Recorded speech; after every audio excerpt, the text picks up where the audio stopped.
So what are the major issues that seniors have identified as I've traveled out and about in this first year? Well, as I say, without a doubt, housing. I was surprised at that. I came from the care background. That's not what I expected to hear, but it is what I heard. Transportation, again, it's about getting either to doctor's appointments or socializing, and a lot of it is based on fear of the future around transportation. What's going to happen when I lose my driver's license as opposed to if I lose my driver's license? And most actually will not lose their driver's license.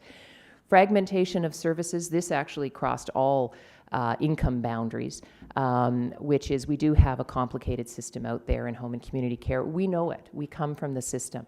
But certainly when you have lived your life, you've chugged along and you really haven't had any chronic conditions, your family has been healthy, you might have gone to your doctor once a year, and then boom, you're hit with a need to involve yourself in the home and community care system in this province. It's very daunting. And we don't do a very good job at communicating with people in the language that they understand. We make tremendous assumptions about what people understand and know in the system. Low incomes, I've talked about that. Caregiver burnout, it is a big issue. We've been analyzing a lot of data. I'm going to talk about some in a minute. One of the things that allows people to remain at home under home care to a very high level of acuity is whether or not they co-reside with a caregiver.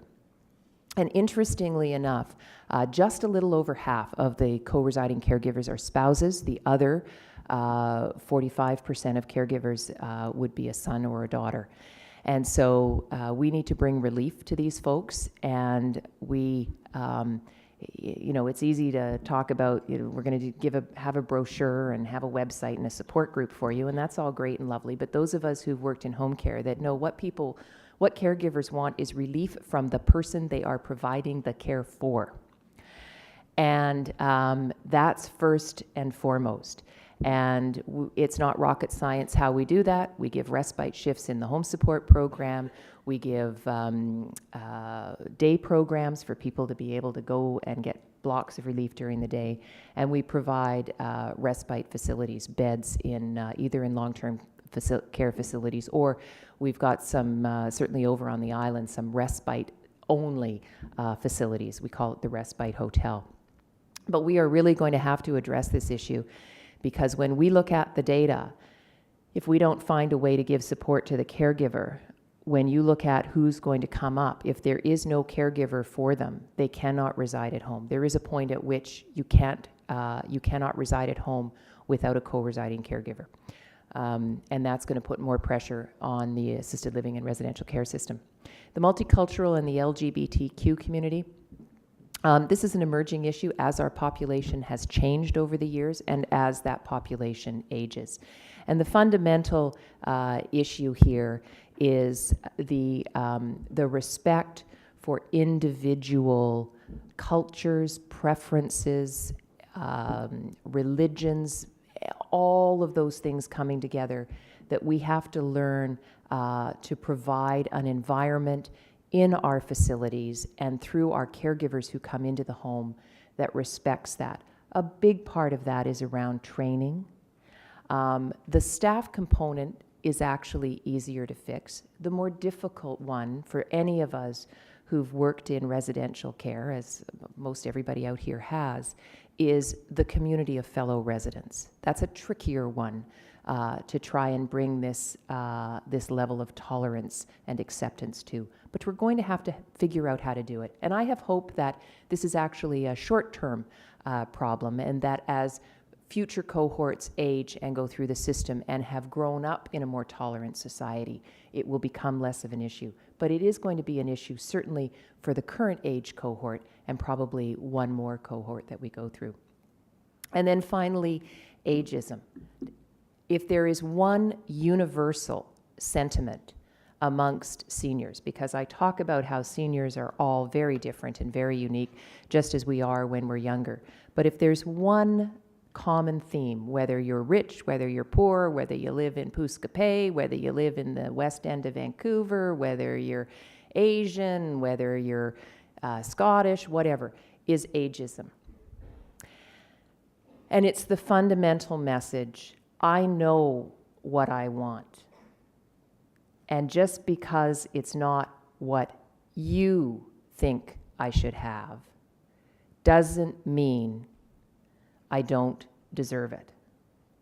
Free will, autonomy, the right of self-determination are the foundation of freedom and dignity. And we recognize that up to a certain point in the aging process. And I challenge people to think very, very deeply about that, because we mean well. But one of the things I've spent some time doing in this job, until I discovered the Dunsmuir Viaduct, every time I would come in off the number 1 highway to go to downtown Vancouver, I would drive through what I can only describe as Dante's Inferno of the East Hastings. There's about a 3-block stretch there. And so one day I pulled over and parked to observe. Now, I could do that confidently because I was in a rental car. But you sit there and you observe that population. And I would challenge all of you to do this, and I would recommend you do it from a car. We aren't sectioning these people. Look very carefully at the behaviors, at how they're interacting with each other, and you say, and think of them all now with white hair. We wouldn't let them live freely. We wouldn't. We would say, you're not competent, you lack competence, it's self-neglect. Self-neglect. Self-neglect is the number 1 reported incident, by the way, of abuse. And so at what point did we say, you've lost free will around self-neglect? I'm going to read a passage, and then I'm going to and this is setting the context a bit for what the data I'm going to talk about. Diane just told me she's given every one of her board members this book. I don't know how many of you have it. I don't have shares in the publishing house, but I'm going to read you just a little bit from it, and I think it's going to resonate certainly for all of us who've been in the provision of care. So this book is written by a surgeon, actually. And the character that I'm going to be speaking about is his aunt, who lived very independently. Alice was her name. So giving up her home on Greencastle Street meant giving up the life she had built for herself over decades. The things that made Longwood House, the facility, so much safer and more manageable than the house were precisely what made it hard for her to endure. Her apartment might have been called independent living, but it involved the imposition of more structure and supervision than she'd ever had to deal with before. Aides watched her diet. Nurses monitored her health. They observed her growing unsteadiness and made her use a walker. This was reassuring for Alice's children, but she didn't like being nannied or controlled. And the regulation of her early life only increased with time. This is all going to sound hauntingly familiar to us in the room. When the staff became concerned that she was missing doses of her medications, they informed her that unless she kept her medications with the nurses and came down to their station twice a day to take them under direct supervision, she would have to move out of independent living to the nursing home wing. For Alice, it must have felt as if she'd crossed into an alien land that she would never be allowed to leave. The border guards, that's us, were friendly and cheerful enough.